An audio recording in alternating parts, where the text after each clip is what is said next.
Atas kesempatan yang telah diberikan untuk kita berbincang-bincang tentang nilai-nilai pengambilan keputusan dalam berbasis nilai-nilai kebajikan universal. Jadi untuk saat ini ada beberapa pertanyaan yang ingin saya tanyakan kepada Bapak sebagai Kepala Sekolah di SMA Negeri 1 Afuang Barat Laut. Dan terima kasih Bapak sudah meluangkan waktunya dan memberikan kesempatan pada saya untuk saat ini kita berbincang-bincang sedikit tentang pengambilan keputusan sebagai peran Bapak sebagai pimpinan. Mungkin bisa kita lanjut. Pada kesempatan ini juga saya menyampaikan terima kasih bahwa dalam pertemuan ini kita bisa berdiskusi tentang perkembangan persoalan-persoalan kita sekarang ini berkaitan dengan dilema etika atau moral yang kita lihat sendiri di lembaga kita. Kalau kita berbicara tentang kasus atau kita mengidentifikasi kasus-kasus yang berhubungannya dengan dilema etika atau rujukan moral, kalau menurut saya etika moral itu kan kita melihat masalah itu benar atau salah. Kalau itu berkaitan dengan rujukan moral, benar atau salah. Kalau benar, maka kita mengidentifikasikan siswa itu sebagai moral yang baik. Tetapi kalau salah, maka sikap dan tingkah laku siswa itu dianggap kebajikannya tidak baik. Itu berkaitan dengan rujukan moral. Tetapi kalau dilema ini berbicara tentang benar dan benar, salah dan salah. Jadi siapa yang benar, siapa yang salah, itu perlu diselesaikan agar dalam persoalan-persoalan kita di sekolah ini bisa kita mengetahui atau mengidentifikasi kasus-kasus seperti itu. Contoh, atau kasus-kasus yang berkaitan dengan kekerasan terhadap anak. Nah, disitulah kita bisa mengidentifikasi apakah kasus itu dinyatakan benar, kasus itu dikatakan salah. Kita bisa mampu mengelompokkan apakah siswa itu dikatakan benar atau siswa itu dikatakan salah, sehingga kita bisa mampu menyelesaikan dengan moral yang baik. Kita menyampaikan sikap dan tingkah lakunya anak tersebut agar dia mengikuti apa yang kita inginkan, sehingga bisa mencapai apa yang kita lakukan atau apa yang kita inginkan ketika kita menyampaikan hal-hal yang positif. Itu hal-hal baik atau kebajikan yang kita lakukan di sekolah kita, sehingga berkaitan dengan rujukan moral itu yang lebih nampak dalam hal salah dan benar.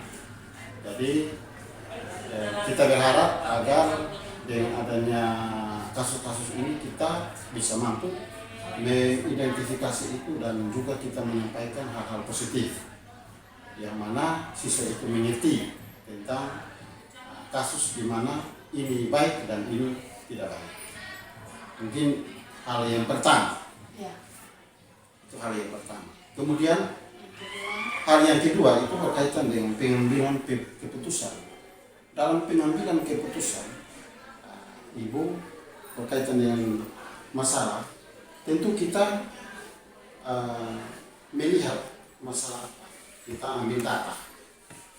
kita ambil data apa yang kita tahu bahwa masalah yang terjadi di lembaga kita adalah masalah apa.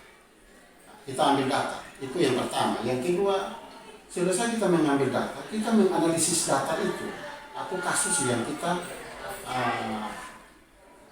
identifikasi tadi, kita ambil menganalisis data. Nah, analisis data ini tentu kita akan menghadirkan siswa-siswa yang terlibat dalam kasus tersebut untuk kita menyelesaikannya, lalu kemudian mampu kita mengambil suatu keputusan.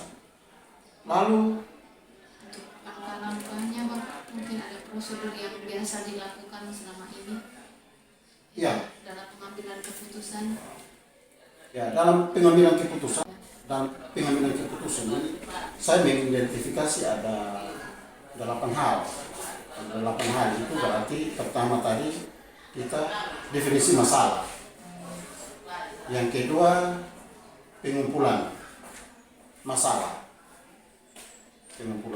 Masalah apa yang kita ikuti. Yang ketiga itu analisis masalah. Artinya kita teliti dulu masalah apa. Kemudian kita menentukan alternatif yang terbaik. Lalu setelah itu kita memilih penentuan alternatif yang terbaik. Dan yang terakhir adalah kita putuskan masalah yang tadinya kita tahu bahwa masalah ini perlu kita putuskan dengan cara seperti ini. Apakah siswa itu kita masalah yang kita definisikan tadi, kita ambil data, misalnya kekerasan anak, kita hadirkan orang tua, kita hadirkan pihak-pihak yang terkait yang bisa menyelesaikan masalah itu, sehingga kita tidak sendiri ketika masalah itu dianggap sebagai masalah yang bisa menuju ke ranah hukum. Ini yang perlu kita identifikasi dan kita mampu untuk mengambil suatu keputusan. Bukan berarti langsung ini putusannya kamu buat ini, tapi kita harus menganalisis masalah-masalah itu sehingga kalau masalah itu adalah menunjukkan masalah yang bisa kita selesaikan dengan masalah hukum, maka kita hadirkan pihak-pihak yang terkait yang nantinya bisa kita mampu menyelesaikan masalah itu. Kalau misalnya masalah itu adalah masalah intern sekolah, maka dengan sendirinya tahap-tahap penyelesaiannya seperti yang tadi saya katakan. Maka pertama mungkin mulai dari guru BK mengarahkannya untuk bisa menerima masalah itu dan kemudian diselesaikan secara berjenjang sehingga siswa kita bisa mampu mengikuti apa yang kita sampaikan tadi. Berarti untuk pengambilan keputusan, kalau tadi saya bisa menyimpulkan dari Bapak, apa saja yang pertama pastinya kita harus cari dulu permasalahannya apa dulu. Kemudian kita mencari datanya, kita melihat dari segi banyak sisi, kemudian mencari setelah mengumpulkan data-data jika sudah lengkap baru kita analisis. Kita tidak boleh langsung menjudge atau langsung menyimpulkan tanpa ada data atau kita mencari faktanya dulu. Kemudian jika perlu menghadirkan pihak-pihak yang terkait. Kalau berhubungan dengan pihak ketiga, ya berarti kita juga harus menghadirkan pihak ketiga. Contohnya misalnya dengan wali murid atau komite. Tapi kalau hanya kasus di dalam lingkaran sekolah, kita membutuhkan dewan guru, kemudian guru bimbingan konseling ataupun wakil kepala sekolah yang lain. Kemudian setelah itu baru kita mencari alternatif atau dan memilih dari alternatif itu, baru kita buatlah keputusan. Kalau dari yang Bapak tadi sampaikan, dan dari semua itu Bapak langkah-langkah ataupun dari kasus-kasus yang ada terjadi di sekolah, mungkin ada yang menjadi tantangan dalam pengambilan kasus-kasus yang berhubungan dengan dilema etika nih Bapak. Mungkin ada tantangan atau hambatan dalam mengambil keputusan selama ini kasus-kasus yang sudah Bapak alami atau tangani. Ya, saya pikir kalau soal tantangan atau hambatan itu pasti kita alami.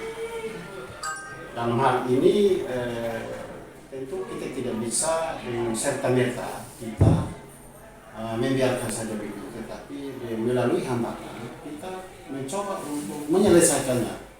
Kalaupun itu adalah masalah intern. Tapi kalau masalah yang melibatkan pihak-pihak lain, maka dengan sendirinya kita mampu untuk mengidentifikasi masalah-masalah yang sifatnya melibatkan orang lain. Dalam hal ini masalah yang dari kita pihak sekolah tidak mampu untuk memutuskan. Tetapi hal-hal yang sifatnya kita menghadirkan orang lain seperti yang tadi Ibu katakan, orang tua, komite, kalau memang tidak mampu kita menyelesaikan, kita hadirkan pihak-pihak yang berwajib.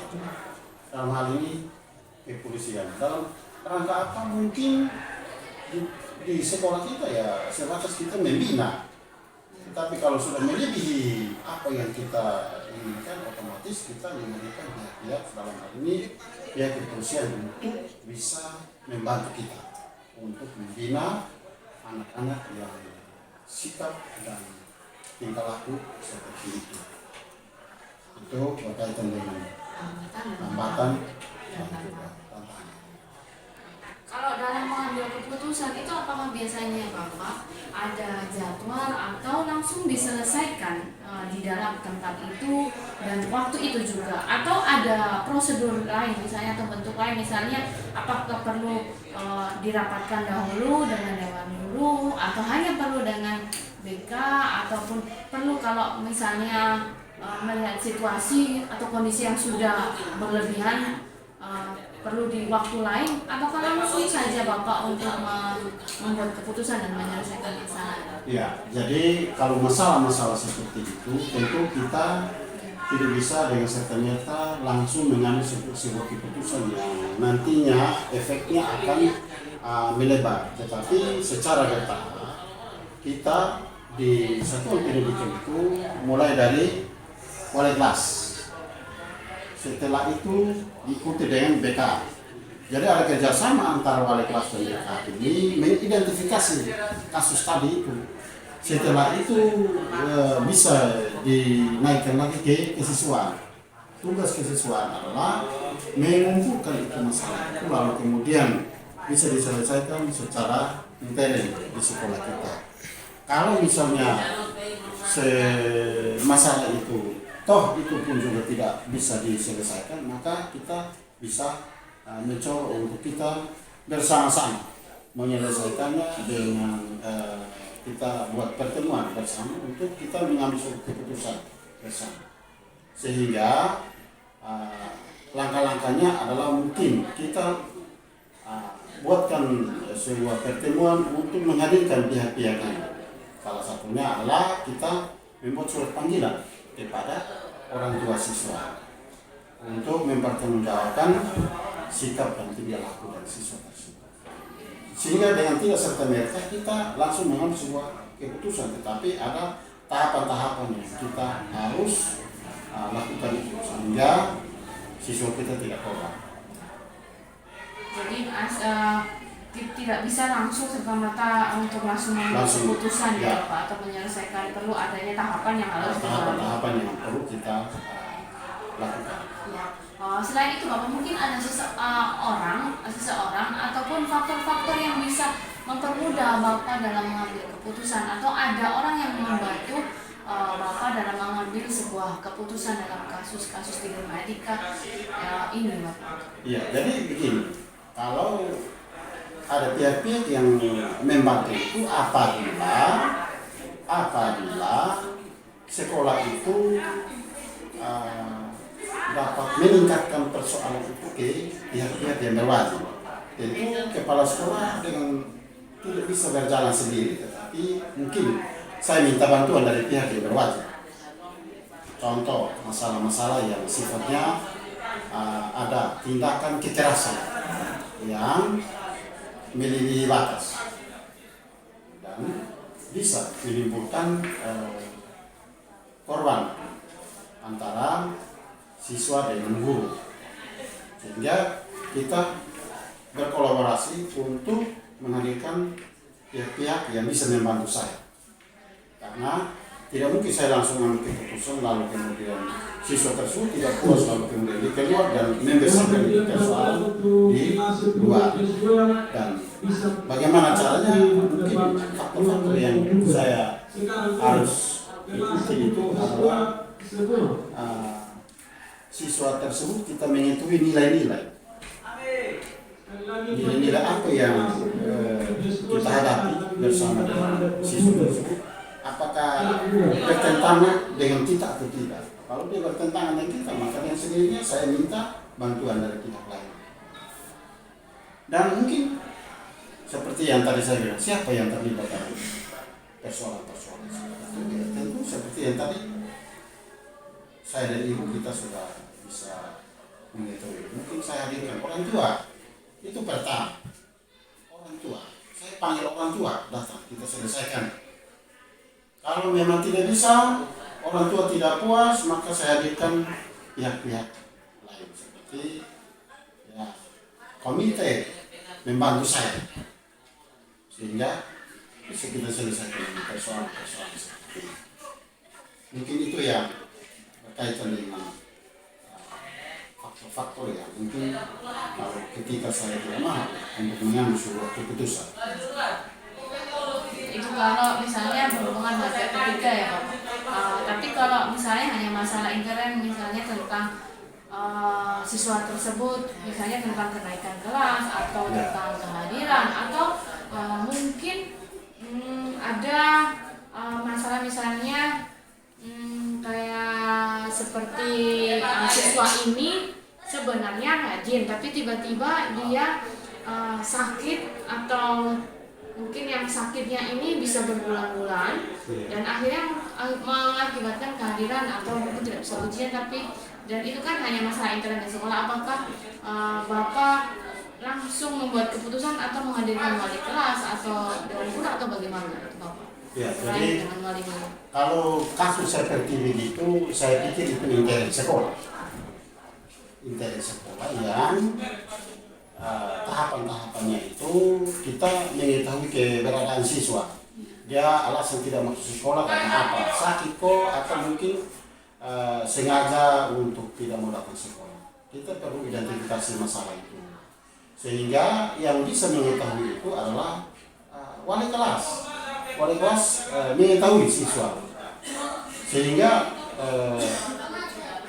kehadiran siswa tersebut itu tidak memenuhi syarat, maka akan berpengaruh sampai keputusan-keputusan yang berdampak pada dirinya sendiri, seperti diputuskan ya katakan dia tidak naik kelas atau dia naik percobaan ataukah dia diberi sanksi lain, lu tidak menyelesaikan ini, lu tugas adalah ini, bisa kita lakukan itu sebagai efek jerah agar tidak mempengaruhi terhadap siswa yang lain. Ini mungkin pertanyaan terakhir dari bincang-bincang kali ini. Dari semua yang telah Bapak sampaikan itu, mungkin apakah ada pembelajaran yang bisa dipetik dari pengalaman pada saat mengambil keputusan tentang dilema etika? Ini mungkin selain dilema etika pada kasus murid atau mungkin kepada dari guru juga mungkin ada. Nah, dari semua itu apa ada yang bisa Bapak petik atau dijadikan suatu pembelajaran dan pengalaman ke depannya? Ya, jadi menurut saya itu sebuah proses pembelajaran yang kita lakukan di satuan pendidikan kita, yang mana ada kerjasama yang baik antara kepala sekolah dan guru, sehingga masalah-masalah seperti itu kita sama-sama untuk menyelesaikannya dengan prosedur-prosedur yang kita tetapkan melalui tata tertib. Sebuah proses pembelajaran yang tidak bisa kita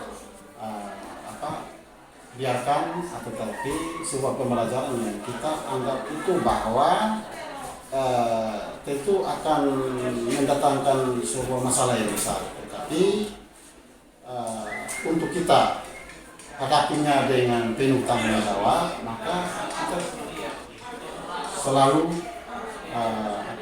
hadapinya dengan segala informasi-informasi yang perlu kita mengajak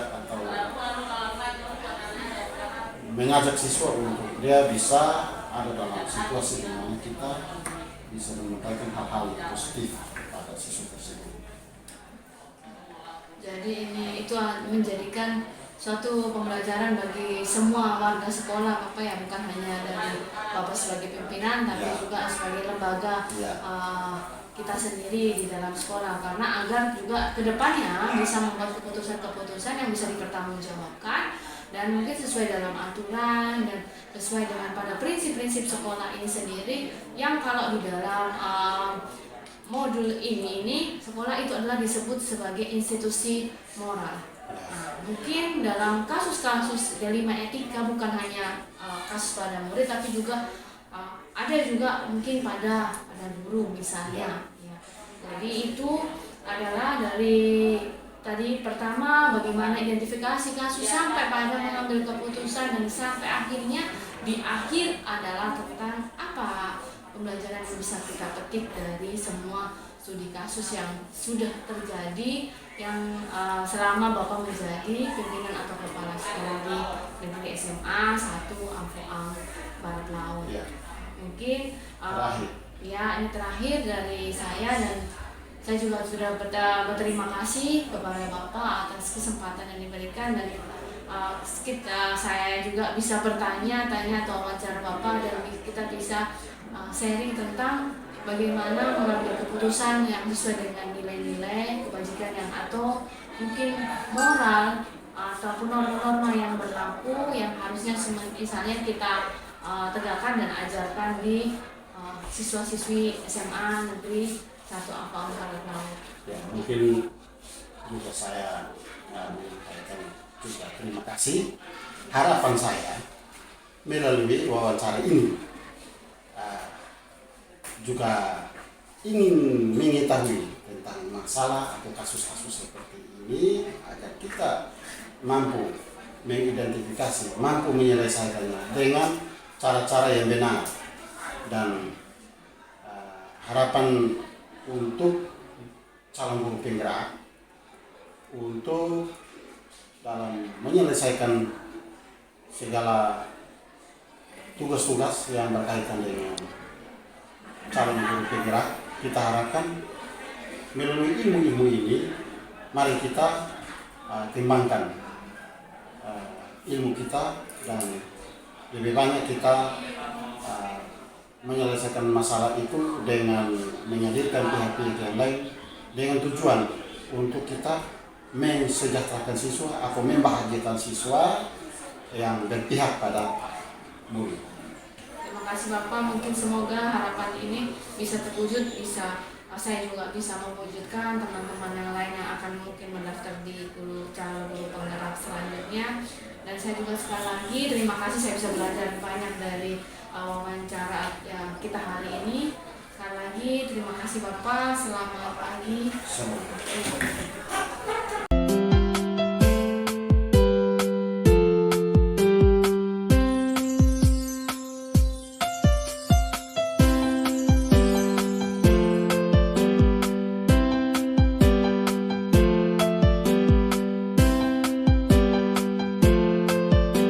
Dengan saya Eva Presida Yohana dari SMA Negeri 1 Ampoang Barat Laut, CGP Angkatan 9 Kabupaten Kupang, Provinsi Nusa Tenggara Timur. Dan saat ini saya bersama dengan Ibu Nikade Widi Ari dari SMA Negeri 1 Amabi Urveto, dan Ibu sebagai wakil kepala sekolah bagian kurikulum. Mari kita langsung saja bincang-bincang tentang nilai pengambilan keputusan nilai-nilai kebajikan yang ada di sekolahnya Ibu Widi, yaitu di SMA Negeri 1 Ampoang. SMA Negeri 1 Amabi Urveto. Oke. Jadi selamat pagi Ibu. Selamat pagi. Nah, terima kasih sudah meluangkan waktunya. Kita melakukan bincang-bincang santai ini tentang bagaimana pengambilan keputusan yang ada di sekolah Ibu, terutama khususnya Ibu SMA Negeri 1 Al-Wafi Epito. Mungkin saya langsung saja pertanyaan yang pertama. Ibu mengidentifikasi kasus yang terjadi yang berhubungan dengan dilema etika atau bujukan moral, baik itu berhubungan siswa ataupun mungkin dengan guru. Terima kasih atas pertanyaannya. Belakangan ini itu ada 2 kasus terbaru di sekolah kami. Kebetulan itu ada 2 siswi yang hamil. Jadi tapi itu satu kelas 11, satu kelas 12. Itu kita akhirnya tahu ada siswi yang hamil itu dari informasi kawan-kawannya, karena ada siswa yang kelas 11 ini untuk yang kelas 12 itu kita tahu dari kawan-kawannya, tapi kalau yang untuk yang kelas 11 itu agak mengejutkan karena kita baru tahu ketika anaknya sudah melahirkan gitu. Jadi kita tahunya malah dari kondisinya langsung gitu, karena bukan kita tidak perhatian tapi memang tidak terlihat dia hamil gitu. Jadi kita baru tahu dan terkejut ketika diberitahu anaknya tidak masuk karena baru habis melahirkan gitu. Jadi anak tersebut itu pertama kan dari temannya ya.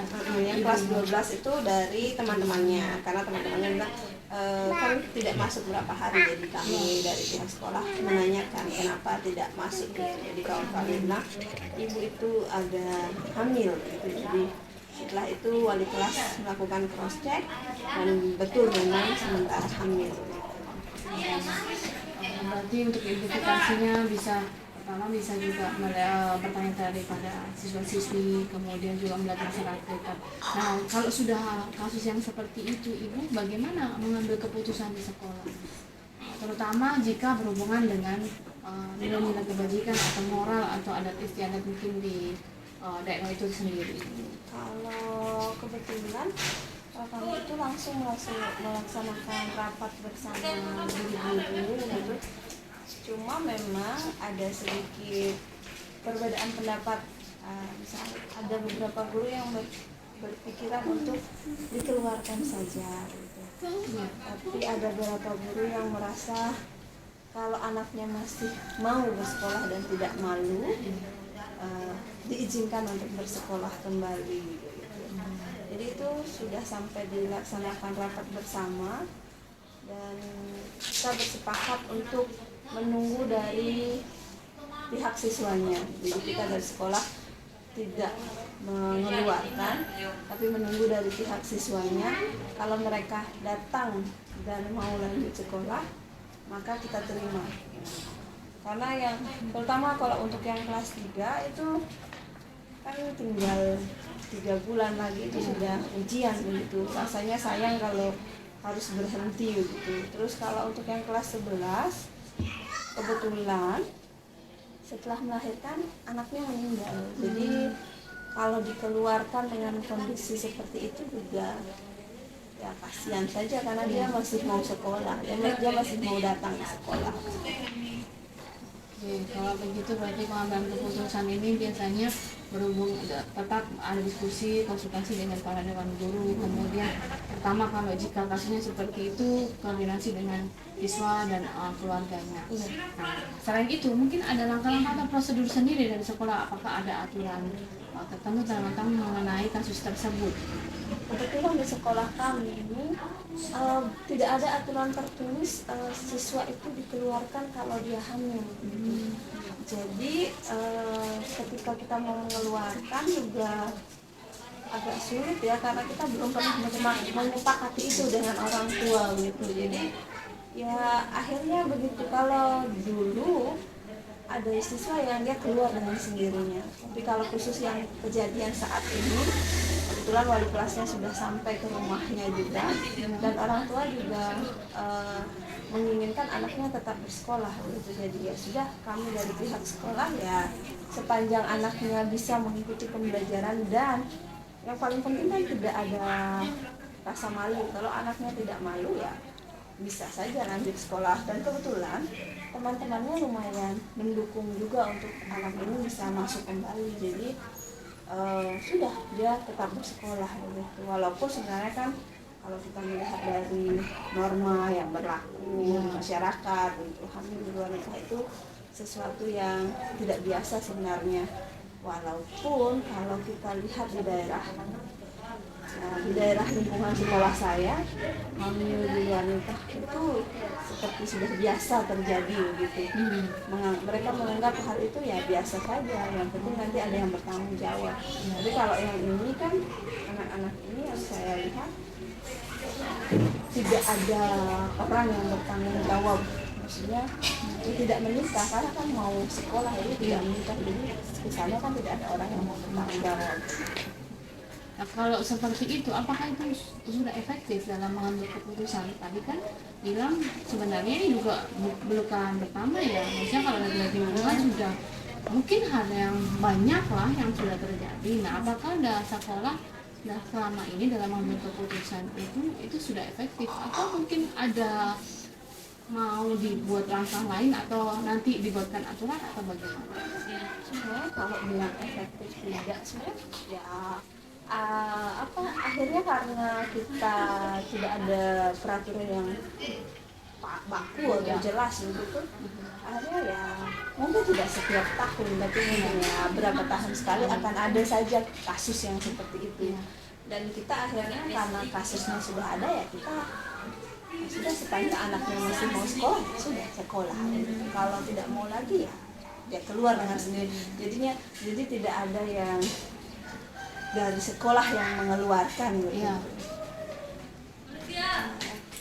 Nah, kalau begitu apakah dari menyelesaikan kasus tersebut itu apa ada tantangannya? Misalnya mungkin dari pihak ketiga atau ada wali murid atau dari siswa, selain siswa mungkin di kelasnya atau siswa di dalam sekolah itu sendiri mungkin yang adu kelas, atau kelasnya mungkin ada yang mempermasalahkan hal tersebut, atau ada satu guru mungkin yang tidak sepakat dengan dalam sekolah itu sendiri. Ya, tentu saja kalau hal-hal yang berhubungan dengan norma ini kan ada yang setuju, ada yang tidak setuju, dan itu sudah sangat biasa begitu. Dan itu menjadi konsekuensi kami dan juga kepala sekolah tentunya, karena ya itu keputusan yang kita ambil setelah berdiskusi gitu. Walaupun ya memang kadang ya dari guru mungkin setelah berdiskusi bersama akhirnya sudah sepakat untuk ya diizinkan sekolah begitu. Tapi dari siswa kan akan ada beberapa siswa yang merasa kenapa dia bisa begitu, berarti kalau kita bisa begitu tidak apa-apa begitu. Tapi kan kembali lagi, kalau saya pribadi, kembali lagi kita menyampaikan ke murid-murid itu, hal-hal itu kita tetap izinkan untuk bersekolah, tapi itu bukan hal yang baik untuk ditiru. Jadi kembali lagi ke kita guru-guru untuk bisa menekankan ke murid-murid bahwa ada hal baik dan hal yang tidak baik. Hal baik yang untuk ditiru, hal yang tidak baik untuk tidak ditiru. Jadi tetap meskipun tidak ada aturan yang baku yang di dalam sekolah tersebut, tetap diajarkan atau diberikan pada anak-anak sebenarnya itu bukan hal yang baik. Iya, harus malah ketika kasus itu terjadi harus ada waktu khusus untuk menyampaikan ke anak-anak, lebih menekankan bahwa apa yang teman kalian alami itu mungkin bukan hal yang menyenangkan gitu. Mungkin bagi dia juga itu bukan hal yang menyenangkan, dan kita tidak bisa menjadikan itu misalnya ejekan, dan kita juga tidak bisa menjadikan itu untuk patokan bahwa saya bisa begitu karena kalaupun saya begitu tetap bisa bersekolah. Tapi itu bukan hal yang baik untuk ditiru gitu. Tapi tetap sekolah mengambil pembelajaran dari hal positifnya, dijadikan pengalaman untuk siswa. Itu kalau itu sebenarnya tidak baik ya, meskipun sekolah tetap mengizinkan. Tetap diizinkan, tapi itu bukan hal yang patut kalian biru gitu, itu harus ditekankan karena tetap sekolah itu adalah haknya dia juga untuk mendapat pendidikan ya.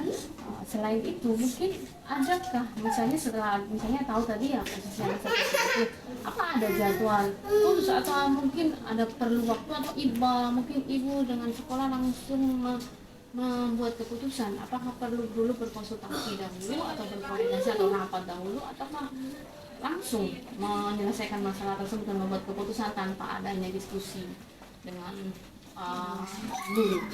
Tidak, itu kalau yang hal-hal yang berkaitan seperti itu kalau di sekolah kami hal-hal seperti itu harus didiskusikan bersama, karena di dalamnya itu kita terlibat semua, kepala sekolah, wali muridnya, kemudian Guru mata guru BK-nya itu BK. harus ini. Cut dulu deh, Prof. Oke, saya kata lagi tadi setelah yang ada tantangan segala macam dalam pengambilan keputusan, apakah dalam pengambilan keputusan itu ada jadwal atau prosedur tertentu atau langsung bisa diputuskan pada waktu itu juga? Kalau itu tuh kalau di sekolah kami itu setiap ada masalah apa kebetulan kan yang terlibat di sekolah itu kan banyak komponen, ada kepala sekolah, wakasetnya, wali muridnya, guru-guru mata pelajarannya, guru BK, itu ada komitenya juga. Cuma jadi setiap ada masalah seperti itu kepala sekolah akan mengadakan rapat khusus begitu, jadi tidak yang terjadwal, tapi pokoknya ketika ada masalah langsung ada rapat, jadi semua komponen dikumpulkan dan dibicarakan untuk mengambil keputusan bersama. Jadi tidak ada istilah yang kepala sekolah mengambil keputusan sendiri-sendiri gitu. Jadi itu kita bicarakan bersama sehingga walaupun misalnya ada ya seperti tadi misalnya ada yang setuju, tidak setuju, pro kontra, itu hal biasa, tapi sudah dibicarakan di dalam rapat gitu. Kalau selain itu ya Ibu yang tadi tetap harus ada koordinasi dahulu antara guru, dan apakah ada faktor-faktor yang selama ini untuk mempermudah dalam pengambilan keputusan di dalam sekolah? Faktor-faktor lebih ke kemampuan kepala sekolahnya sih. Jadi kalau kepala sekolahnya mampu menyampaikan permasalahan yang terjadi dan alternatif atau solusi alternatif yang bisa kita ambil bersama gitu. Jadi walaupun kepala sekolah itu misalnya memberikan kita waktu untuk menyampaikan pendapat, biasanya kepala sekolah sendiri sudah memikirkan solusi-solusi alternatif. Jadi kita guru-guru tinggal memilih salah satu yang kita rasa yang paling efektif lah diterapkan di sekolah kita. Selain dari tadi yang kemampuan kepala sekolah, kemudian kepala sekolah juga ada memberikan solusi, apakah mungkin dari Ibu sendiri sebagai wakil kepala sekolah memberikan arahan atau memberikan saran untuk agar mempermudah diskusi yang agar tidak terjadi alat, kan tadi bilang ada pro dan kontra ya, nah agar tidak terlalu terjadi diskusi yang terlalu lama begitu, apakah sebagai wakil kepala sekolah Ibu pertanyaan seperti apa? Ya, tentu saja kalau di sini kan kita itu ke kurikulum gitu ya. Tentu saja harus kalau bisa mendukung semua keputusan kepala sekolah yang baik untuk tujuannya baik untuk sekolah kita gitu. Jadi walaupun ada pro dan kontra, setidaknya kita dari Wakasek-Wakasek itu juga menyampaikan pendapat-pendapat yang mendukung kepala sekolah, sehingga kalaupun ada pro dan kontra itu tidak memakan waktu yang terlalu lama begitu. Kemudian kita juga melibatkan wali-wali kelas yang notabene itu orang asli di lingkungan sekolah kita, jadi mereka itu tahu betul dengan kondisi anak-anak di sana juga. Jadi ketika akhirnya ada perbedaan pendapat pun itu bisa dihindari.